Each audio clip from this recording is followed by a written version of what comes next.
नमस्कार। अक्सर जब भी किसी राज्य में चुनाव होते हैं तो पॉलिटिकल पार्टियां जनता को मुफ्त की सुविधाएं जैसे पैसा बांटना, फ्री बिजली, ऐसे न जाने मुफ्तखोरी के दर्जनों लोक लुभावन वादे करती हैं। तमाम पॉलिटिकल पार्टियां जम्मू कश्मीर में भी नेशनल कॉन्फ्रेंस पीडीपी समेत तमाम पार्टियों ने ऐसी ही रेवड़ी बांटने वाले वादे किए हैं।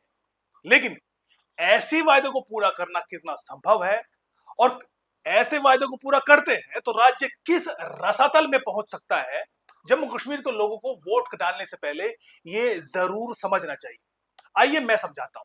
हिमाचल प्रदेश न सिर्फ जम्मू कश्मीर का पड़ोसी राज्य है बल्कि भौगोलिक, जलवायु, इकोनॉमी के मामले में भी बेहद करीब है, यानी समान हैसियत का राज्य है। यहां कांग्रेस मुफ्तखोरी वाली योजनाओं को वादा करके सत्ता में आई और फिर इन्हें लागू करने के लिए केंद्र सरकार से अतिरिक्त धन की मांग इस वक्त वो कर रहे हैं।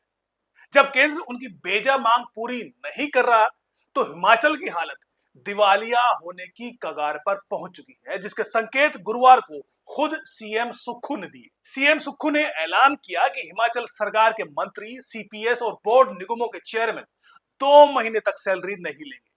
सीएम सुक्खू ने विधानसभा में गुरुवार को मॉनसून सत्र के दौरान कार्यवाही के दौरान ये ऐलान किया। मुख्यमंत्री ने सभी विधायकों से भी निवेदन किया है कि वो अगले 2 महीने तक वेतन या भत्ता ना लें। हिमाचल प्रदेश पर कर्ज इतना बड़ा है कि प्रति व्यक्ति कर्ज जो है 1,17,000 रुपए तक पहुंच गया है, जो देश में अरुणाचल प्रदेश के बाद सबसे ज्यादा है। यानी जो कर्ज का पहाड़ है वो इतना बड़ा है, इसका अंदाजा आप आसानी से लगा सकते हैं। अब यहां पर देखना है कि फ्री के जो वादे सुक्खू सरकार ने किए थे उसके अगर खर्च को देखें तो 1,500 रुपए महीना महिलाओं को देने में सालाना 800 करोड़ रुपए खर्च हो रहा है। मुख्यमंत्री का वेतन छोड़ने का निर्णय सवाल खड़ा करता है कि क्या ये आर्थिक संकट का हल है, क्योंकि केवल 2 महीने से वेतन ना लेने से आर्थिक स्थिति में कोई सुधार नहीं होने वाला। इस बीच सवाल यह भी है कि क्या जो सुक्खू सरकार है अब सरकारी कर्मचारियों से भी वेतन छोड़ने की अपील कर सकती है, क्योंकि तभी कुछ हालात में परिवर्तन हो सकता है। आइए हिमाचल की वित्तीय स्वास्थ्य को समझने की कोशिश करते हैं कि कैसे कांग्रेस सरकार ने इस देवभूमि को एक बीमारू स्टेट बना दिया। हिमाचल प्रदेश पर अभी 87,000 करोड़ रुपए का कर्ज है। आरबीआई के आंकड़ों के मुताबिक मौजूदा वित्त वर्ष की समाप्ति तक हिमाचल पर करीब करीब 95,000 करोड़ रुपए का कर्ज हो जाएगा। साल भर का बजट जो हिमाचल प्रदेश का है वो करीब 58,444 करोड़ रुपए है, जिसमें से केवल वेतन, पेंशन और पुराना कर्ज चुकाने में 42,000 करोड़ रुपए से ज्यादा खर्च हो जाता है, क्योंकि 20,000 करोड़ रुपए सालाना तो ओल्ड पेंशन स्कीम का खर्च होता है। ओल्ड पेंशन स्कीम जो एनपीएस थी उसको हटाकर केंद्र सरकार ओल्ड स्कीम लेके आई, जिसमें 20,000 करोड़ रुपए का खर्च हो रहा है।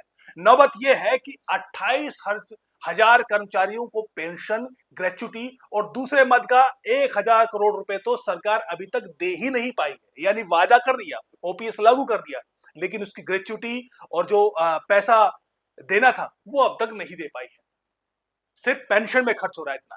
ऐसा नहीं है कि वेतन भत्ता पूरा छोड़ दिया है, बल्कि मुख्यमंत्री ने यह कहा है कि अभी नहीं लेंगे, 2 महीने नहीं लेंगे, जब हालात ठीक हो जाएंगे तो वो आगे से तमाम वेतन भत्ते लेना शुरू कर देंगे। अब सवाल यह है कि हालात इतने गंभीर है, आर्थिक संकट इतना गंभीर है, तो फिर ये तो वाकई एक ट्रेलर दिखाई देता है जहां फिलहाल हिमाचल प्रदेश के मुख्यमंत्री और उनके मंत्री वेतन भत्ता ना लेकर 2 महीना छोड़कर अपनी कुर्बानी को सामने रखने की कोशिश कर रहे हैं। यानी ऑप्टिक्स के मामले में कहीं ना कहीं सुक्खू सरकार कुछ पॉइंट्स बटोरने की कोशिश कर रही है कि आर्थिक संकट जो है उसमें हम भी कहीं ना कहीं कोई हिस्सेदारी करेंगे, जबकि जो जिम्मेदार है वो यही सरकार है। बहरहाल आइए हिमाचल के थोड़ा बजट को समझते हैं। 100 रुपए का अगर बजट हिमाचल का है तो उसमें 25 रुपए वेतन देने में, 17 रुपए पेंशन देने में, 11 रुपए ब्याज चुकाने में और उसके अलावा 9 रुपए कर्ज चुकाने में, ब्याज और कर्ज दोनों अलग अलग, 10 रुपए अनुदान देने में खर्च हो जाता है। 28 रुपए बचता है, जिसमें विकास का काम भी करना है और मुफ्त के जो वायदे किए थे उनको भी पूरा करना है। अब प्रति व्यक्ति जैसे मैंने कहा है कि कर्ज जो है वो 1,17,000 रुपए तक पहुंचा है। फ्री के जो वादे किए थे उसमें खर्च को देखें तो 1,500 रुपए महीना महिलाओं को देने में सालाना खर्च होता है और उसमें खर्च होता है 800 करोड़ रुपए। प्रति व्यक्ति महिलाओं को 1500 रुपए दिए जा रहे हैं, उसमें 800 करोड़ रुपए खर्च होता है। ओल्ड पेंशन स्कीम लागू करने में 1000 करोड़ रुपए सालाना का अतिरिक्त खर्च है, ये भी वादा किया था। 18,000 करोड़ रुपए फ्री बिजली की सब्सिडी में सरकार खर्च कर रही है। यानी सिर्फ 3 वादों पर करीब करीब 20,000 करोड़ रुपए सालाना अतिरिक्त खर्च कर रही है, जो कि वायदे सुक्खू सरकार ने किए थे, जिनकी जरूरत नहीं थी। 300 यूनिट फ्री बिजली देने का वायदा भी सुक्खू सरकार ने किया था, लेकिन 18 महीने बीत चुके हैं, इसको अभी तक सुक्खू सरकार पूरा नहीं कर पाई है, क्योंकि पैसे नहीं है। बल्कि जो आयकर भरने वाली, इनकम टैक्स देने वालों को 125 यूनिट फ्री बिजली दी जाती थी पिछली सरकार के द्वारा, उस पर भी रोक लगा दी गई। ऐसे में क्या कांग्रेस की जो 10 गारंटियां हैं उसने कर्ज के बोझ को बढ़ाया है, यह समझना जरूरी है। हिमाचल प्रदेश विधानसभा चुनाव 2022 के लिए कांग्रेस ने 10 गारंटियों का ऐलान किया था। बीजेपी का आरोप है कि इससे राज्य सरकार के राजस्व पर अतिरिक्त बोझ बढ़ा, जैसे कि मैंने बताया कि 3 वादों पर ही 20,000 करोड़ रुपए खर्च हो रहा है। चुनाव के मद्देनजर कांग्रेस ने हिमाचल प्रदेश के लिए 10 वादे किए थे। वायदे को समझिए, जिसमें से कुछ एक पूरे हुए और कुछ एक जो वो लागू कर रही है उसी में इतना ज्यादा खर्च हो रहा है। पहला वादा, ओपीएस लागू करने की गारंटी।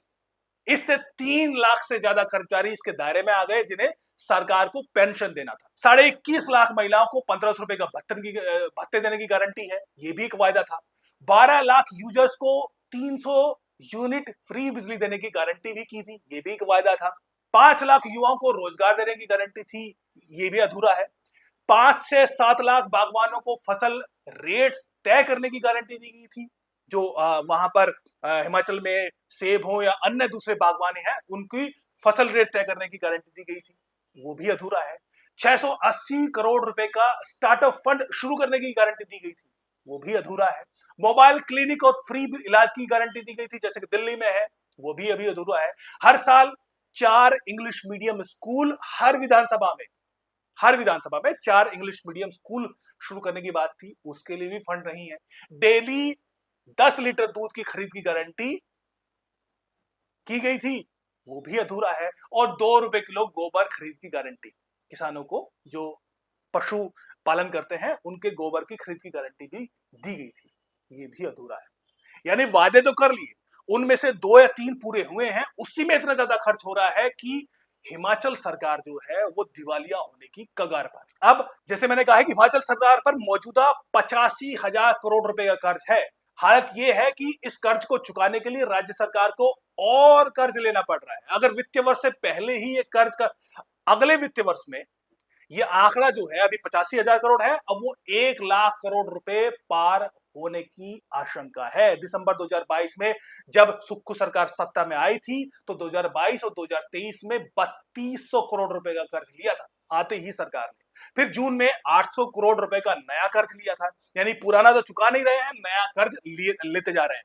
इस बीच केंद्र ने भी राज्य को कर्ज लेने की सीमा में कटौती कर दी। अब केंद्र ने देखा कि लगातार राज्य सरकार जो है वो कर्ज ले रही है, तो उन्होंने उसकी सीमा में कटौती कर दी, इसलिए हिमाचल सरकार की दिक्कतें और बढ़ गई।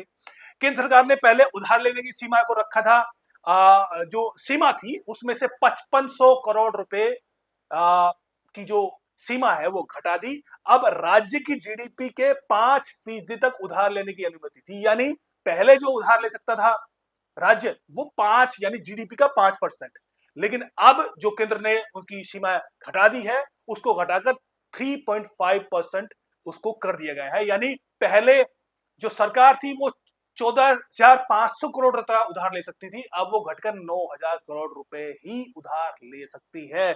यानी एकमात्र सहारा जो बचता था वो ऐसा दिख रहा था हिमाचल सरकार के पास कि वो कर्ज लेके ही कुछ फौरी राहत ले सकती है, उससे कोई लॉन्ग टर्म में कोई फायदा नहीं होने वाला। इसलिए केंद्र सरकार ने उसको घटा दिया कि ताकि और कर्ज ना बढ़े राज्य पर। अंततः केंद्र को ही उसको उबारना पड़ेगा। अब इसमें स्थिति को, हिमाचल सरकार की स्थिति को भारत के नियंत्रक एवं महालेखा परीक्षक यानी सीएजी की रिपोर्ट है, उसमें भी रिपोर्ट ने हिमाचल सरकार को बड़ा एक संकेत दिया था कि किस तरीके से डेब्ट ट्रैप में फंसता जा रहा है हिमाचल प्रदेश। अब कर्ज में क्यों फंसा हिमाचल, इसको समझाने के लिए जो सुक्खू सरकार ने जो कारण गिनाए हैं, उसमें कहा है कि वित्तीय वर्ष 2023-24 में रेवेन्यू डेफिसिट ग्रांट जो है वो 18,058 करोड़ रुपए था। इस साल 1800 करोड़ रुपए कम होकर रेवेन्यू डेफिसिट ग्रांट जो है वो 6,258 करोड़ रुपए हो गई है।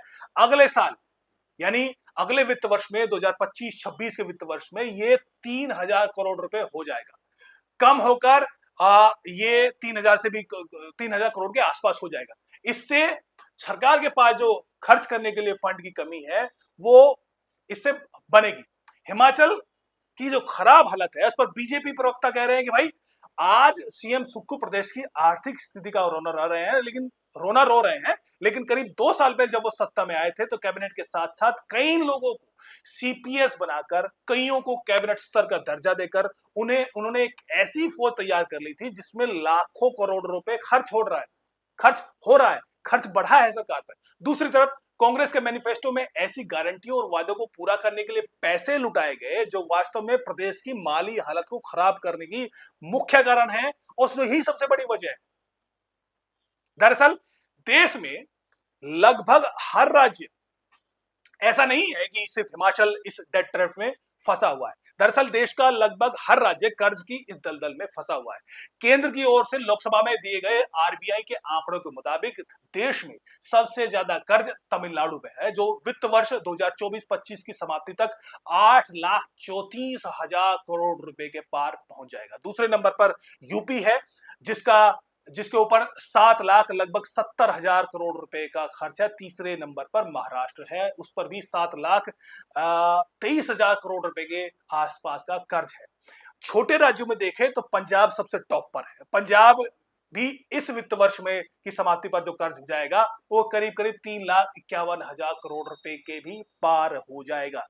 यानी स्पष्ट है कि जो चुनावों के दौरान जो वादे सरकारें करती हैं उसकी वजह से सरकारों पर जो कर्ज का बोझ है वो लगातार बढ़ रहा है। और हिमाचल प्रदेश में एक कांग्रेस सरकार ने जो लोक लुभावन वादे करके सत्ता हासिल की, उससे राज्य एक गंभीर आर्थिक संकट में फंस चुका है। मुख्यमंत्री सुक्खू को 2 महीने तक वेतन ना लेने का निर्णय आर्थिक समस्याओं का समाधान नहीं है। इससे कहीं ना कहीं वो अपने आप को शहीद दिखाने की कोशिश कर रहे हैं, लेकिन इससे कोई खास फर्क पड़ेगा नहीं। ऐसे में जरूरी है कि राज्य की आर्थिक स्थिति को सुधारने के लिए ठोस कदम उठाएं। जो ये रेवड़ी बांटने की योजनाएं हैं इस पर फिलहाल लगाम लगाएं। ऐसे में यह भी समझना जरूरी है कि सिर्फ मामला हिमाचल का नहीं है, अन्य राज्य की जनता को भी ये समझने की जरूरत है कि रेवड़ियां बांटना, मुफ्तखोरी की योजनाएं, लोक लुभाने वादे केवल गुमराह करने के लिए हैं। वो आप ही के भविष्य, आप ही के राज्य के भविष्य से खिलवाड़ कर रहे हैं। ऐसी सरकारों से, ऐसी पार्टियों से बचे, खासतौर पर जम्मू कश्मीर के लोग जो कि जिनके साथ ऐसे ही वायदे तमाम पॉलिटिकल पार्टियां कर रही हैं, और उनके पास अभी मौका है ऐसी पॉलिटिकल पार्टियों को सत्ता से बाहर रखने का, वोट के जरिए।